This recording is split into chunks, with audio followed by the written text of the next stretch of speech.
কখনো যদি মিষ্টি খেতে ইচ্ছে করে তাহলে এই সহজ রেসিপিটা একবার ট্রাই করতে পারেন। মাত্র 1 বাটি সুজি আর দুধ দিয়ে খুব সহজে তৈরি করে ফেলুন দারুণ স্বাদের রসমালাই। নমস্কার বন্ধুরা, আমি রুম্পা। আজ আমি বানাবো সুজি আর দুধ দিয়ে রসমালাই। তাহলে দেরি না করে শুরু করা যাক। প্রথমে একটি প্যানে ঘি গরম করে নেব, তারপর এর মধ্যে সুজি দিয়ে হালকা আঁচে ভালো করে ভেজে নেব। খেয়াল রাখবেন গ্যাস যেন লো ফ্লেমে থাকে, তাহলে সুজি লাল হবে না কিন্তু সুন্দরভাবে ভাজা হবে। সুজি ভাজা হয়ে গেলে এর মধ্যে দুধ দিয়ে ভালো করে মিশিয়ে নেব এবং ভালো করে শুকিয়ে নেব। তারপর আমি দিয়ে দিচ্ছি কিছুটা এলাচ গুঁড়ো।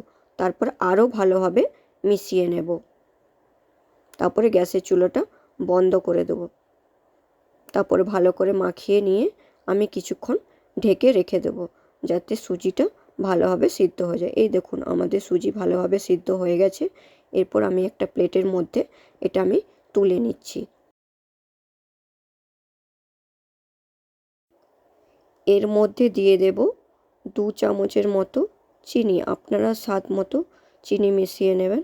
এরপর আমি দিয়ে দিচ্ছি কিছুটা ময়দা, ওই 2 চামচের মতনই ধরুন, যাতে ডোটা একটু শুকনো শুকনো হয়ে যায়।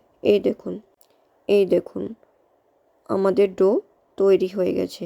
এই ডোটাকে আমি 5 মিনিট রেস্টে রেখে দেবো।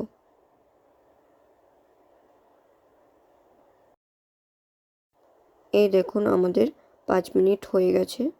ডোটা ঠিক মতো সেট হয়ে গেছে। আরেকবার মাখিয়ে নিচ্ছি। এই যে এরকম হবে ডোটা। এরপর ডোটা থেকে আমি গোল গোল করে বল করে নেব। আমি এরকমভাবে মিষ্টির আকার করে নিচ্ছি। আপনারা ইচ্ছে মতো আকার করে নিতে পারেন। এখানে আমার 1 বাটি সুজি থেকে প্রায় 13টা মিষ্টি তৈরি হয়েছে।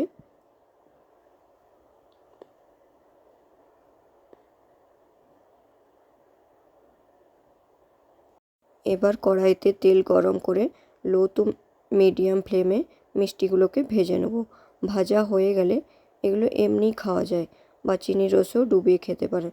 তবে আমি আজ রসমালাই বানাবো। এই মিষ্টিগুলোকে আমি উল্টে পাল্টে ভালো করে ভেজে নেব যাতে এমনিতেও খাওয়া যায়।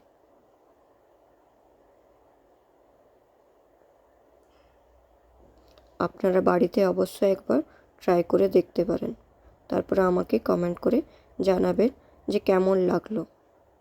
এই দেখুন আমাদের মিষ্টি ভাজা হয়ে গেছে। এবার আমি তুলে নিচ্ছি।